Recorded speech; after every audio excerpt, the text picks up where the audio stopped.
Halo, perkenalkan kami di sini dari kelompok 1B yang beranggotakan Muhammad Raffi Hasan, Naisa Cornelia, dan Adina Shiva. Kelompok kami akan membahas tentang crossmatch atau kecocokan silang. Nah, kecocokan silang atau crossmatch ini adalah metode untuk menyelidiki kompatibilitas antara darah penerima dan pendonor. Nah, metode ini diterapkan untuk pemeriksaan kesesuaian antara antigen eritrosit donor dan antibodi serum resipien, dan untuk pemeriksaan kesesuaian antara antibodi serum donor dan antigen eritrosit resipien. Nah, crossmatch test ini dilakukan untuk menghindari terjadinya reaksi aglutinasi atau hemolisis yang mengancam pasien dan dapat menyebabkan kematian. Atau lebih simpelnya, crossmatch itu merupakan pemeriksaan utama yang dilakukan sebelum transfusi darah, yaitu untuk memeriksa kecocokan antara darah pasien dan pendonor, sehingga darah yang diberikan itu benar-benar cocok dan dapat bermanfaat bagi kesembuhan pasien. Nah, pada kesempatan kali ini kami mengambil referensi dari sebuah jurnal yang tentunya sudah terverifikasi di dalam Sinta. Nah, judulnya itu adalah Characteristic of Crossmatch Types Incompatibility Testing Undiagnosed and Lot Types Using Gale Method. Nah, pemeriksaan uji serasi atau crossmatch ini itu dapat dilakukan dengan dua metode tabung atau metode konvensional atau gel. Nah, penelitian ini bertujuan untuk mengetahui ciri golongan darah dan diagnosis di kompatibilitas uji cocok serasi atau crossmatch dengan menggunakan metode gel. Jadi, untuk prinsipnya sendiri itu dengan mereaksikan antibodi yang disajikan dalam serum atau plasma dengan antigen pada eritrosit dalam tabung mikro, dan kemudian disentrifugasi untuk membentuk aglutinasi. Nah, jika reaksinya positif, berarti aglutinat terpakat dalam gel. Sedangkan jika reaksinya itu negatif, itu menunjukkan bahwa antibodi tidak menempel pada eritrosit dan eritrosit itu bebas melewati gel ke dasar tabung mikro. Nah, adanya aglutinasi ini sebenarnya menunjukkan ketidakcocokan. Nah, penelitian ini dilakukan observasional dengan pendekatan retrospektif, atau yang artinya penelitian ini menggunakan data rekam medis dan data sistem informasi rumah sakit. Lalu kemudian data itu dijadikan dua kelompok. Yang pertama adalah kelompok yang umurnya 1-17 tahun dan yang lebih tua daripada 17 tahun. Lalu diklasifikasikan lagi lebih lanjut baik dari jenis crossmatch-nya dan sesuai dengan kelompok diagnosisnya. Untuk penelitian ini, semua data yang kompatibel berasal dari pengujian kompatibilitas menggunakan metode gel di rumah sakit.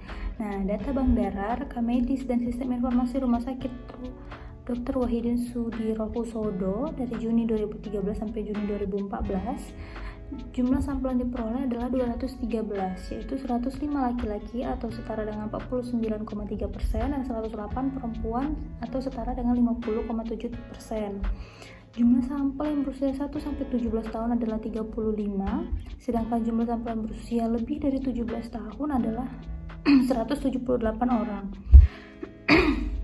Jumlah sampel yang tergolong ke dalam kelompok keganasan ada 63, kelompok infeksi 77, dan kelompok metabolik endokrin 60, kelompok trauma 6, kelompok kongenital 3, dan kelompok lainnya ada 4. Selain itu, jumlah sampel yang dikelompokkan menjadi golongan darah A sebanyak 66, golongan darah B sebanyak 70, golongan darah AB sebanyak 23, dan golongan darah O sebanyak 54. Untuk semua kasus positif 100%, jumlah sampel yang diklasifikasikan di dalam cross mayor adalah 14, cross match minor 173, dan cross match mayor dan minor atau dua arah sebanyak 26. Jumlah sampel yang dikelompokkan ke dalam kelompok dengan riwayat transfusi adalah 5, sedangkan kelompok tanpa riwayat transfusi adalah 208. Baiklah, di sini saya akan melanjutkan penjelasan terkait hasil yang sudah dijelaskan oleh rekan saya Adina Shiva, yaitu diagnosis utama subjek yang mengalami data yang tidak kompatibel. Jadi, untuk diagnosa, yang pertama itu pada keganasan. Jadi keganasan hematologi dengan total 34, tumor kepala leher total 2, tumor payudara 1, tumor paru-paru ada 3, tumor saraf dan jaringan ikat ada 4, tumor saluran kemih ada 4, tumor sistem gastrohepatobiler ada 8, selanjutnya tumor ginekologin ada 7. Selanjutnya untuk infeksi pada defisiensi imun itu ada 22, infeksi saluran pernapasan ada 18, infeksi saluran kemih itu ada 10, dan selanjutnya sistem gastrohepatobiler ada 17, infeksi sistem muskuloskeletal itu ada 5, yang disebabkan oleh virus dan parasit dengue itu juga ada 5. Selanjutnya, untuk metabolisme endokrin itu ada gagal ginjal dengan total 43, stroke total 3, diabetes mellitus 5, gangguan elektrolit 5, ensefalopati ada 3. Selanjutnya yaitu untuk trauma sendiri ada trauma capitis dengan total 2, fraktur dengan total 1, trauma saluran kemih dengan total 3, dan untuk diagnosis bawaan yaitu ada penyakit jantung bawaan dengan total 2, kelainan bawaan, saluran gastrointestinal itu ada 1, dan yang lainnya itu ada batu saluran kemih dengan total 2, dan osteoartritis itu dengan total 1, serta hipertrofi prostat itu dengan total 1. Dan selanjutnya untuk ke tabel yang kelima mengenai perbandingan diagnosis dan pertandingan silang mayor, minor, serta minor mayor.